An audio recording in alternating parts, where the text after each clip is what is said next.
It is the coldest day I have experienced currently in the location that I am at.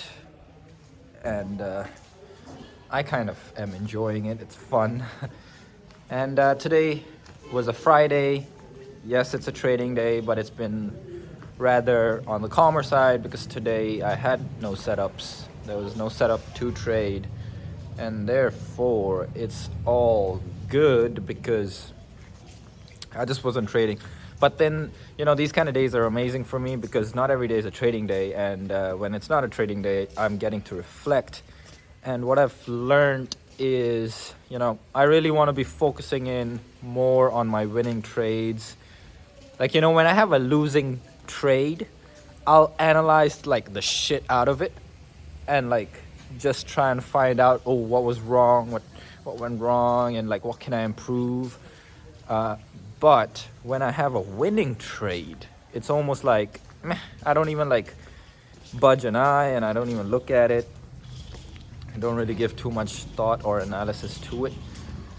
And I was listening to a podcast of a very successful trader and what he does and how he does his things. And he was talking about how he like he just goes full ham on analyzing his winning trades.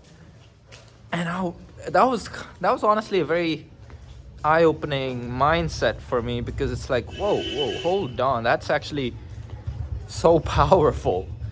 Because if I just go back and just only focus in on the good trades, on the ones that really good, on the highly profitable trades, then I can start looking at commonalities between what was good about them, what was similarities, the patterns that made them good and ultimately profitable for me and my system. And then I could just focus more on those trades, risk more money on those trades and risk less money on the trades that don't align with those criteria, which is something that, kind of really got my mind going. And I'm gonna develop more on it. I have already gotten ideas and associated them with my risk personality. I don't like risking too much because it makes me very, very uncomfortable, and I don't like to see too much volatility in my P&L curve. And so normally I risk 1% on every trade, and then for a brief period, for like a week or two, I tried to, have my A setups, A plus setups, B setups, and then on the A setups, I increased my risk to 2%, and then the B setups, I would make it 1%. What ended up happening was, like, in the back testing and all my, when I was looking at the data and, back testing things, it really looked good. And I was like, okay, this is great. I can do this.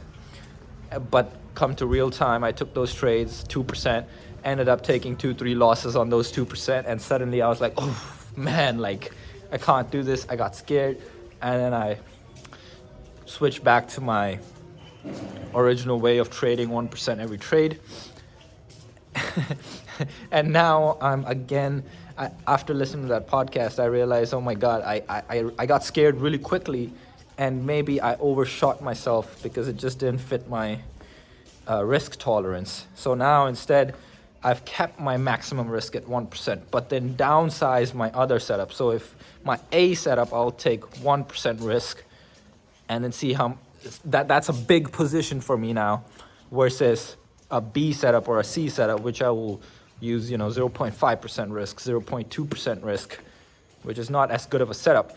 This way, I feel like I could really reduce the volatility on the P&L and really trade within my risk tolerance. And the idea is, over time, as I build more confidence with my setups, then for the A, like, leave the B and C setups. C setups probably, I don't even want to trade them because why would I waste my time on them?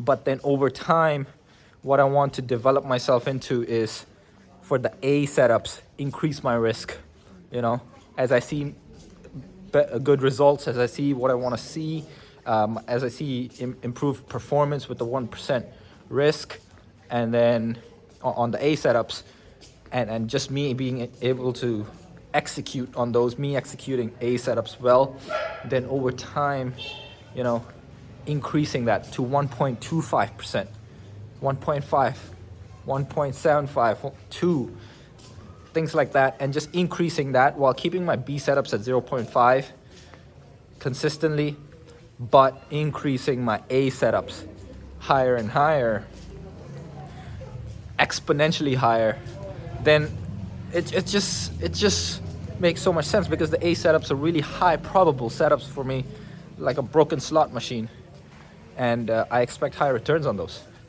or I expect positive outcomes on those more often than not, compared to B setups, which could be iffy and whatnot. And so that's what I'm doing. That's what I'm planning for. So there's one more week left to the month of December. I'm going to trade this with the original plan I did have for the month, and then starting the new year, I'll start trading with the risk approach that I just talked about this whole time.